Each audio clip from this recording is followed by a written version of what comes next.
ഗാസയിൽ നിരപരാധികളായ പിഞ്ചുകുഞ്ഞുങ്ങളെ ഉൾപ്പെടെ കൂട്ടക്കുരുതി നടത്തുന്നത് ഇസ്രായേൽ സൈനികരെ വിഷാദരോഗികളാക്കുന്നു എന്ന റിപ്പോർട്ടുകളാണ് പുറത്തുവരുന്നത്.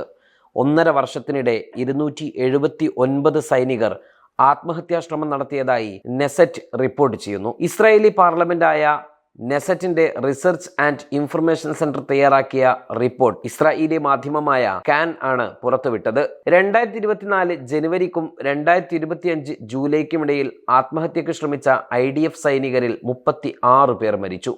12% പേർ ഗുരുതരാവസ്ഥയിലാണ്.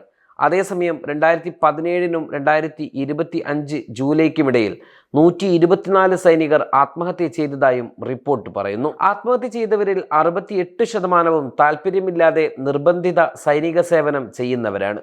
21% റിസർവ് സൈനികരും 11% സ്ഥിരം ഡ്യൂട്ടിയിലുള്ളവരും ആണ്. 2023 മുതൽ റിസർവ് സൈനികർക്കിടയിലെ ആത്മഹത്യയിൽ വലിയ വർധനവാണ് ഉണ്ടായത്. ഗസ യുദ്ധം തുടങ്ങിയ ശേഷം സജീവ സൈനികർക്കിടയിലെ ആത്മഹത്യയിലും വർധനവുണ്ടായി.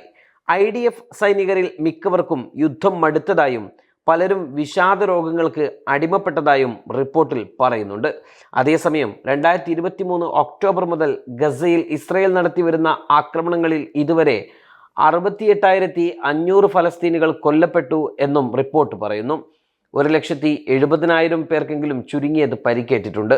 വെടിനിർത്തലിനെ തുടർന്ന് ചെറിയ തോതിൽ ഭക്ഷ്യവസ്തുക്കൾ കടത്തിവിട്ടെങ്കിലും വീണ്ടും ഉപരോധം ഏർപ്പെടുത്തിയതോടെ ആയിരങ്ങൾ പട്ടിണിയിലാണെന്നാണ് UN മുന്നറിയിപ്പ് നൽകുന്നത്. അതിനിടെ 2 ബന്ദികളുടെ മൃതദേഹം റെഡ് ക്രോസ് വഴി ഇസ്രായേലിന് കൈമാറിയതായി ഹമാസ് വ്യക്തമാക്കി.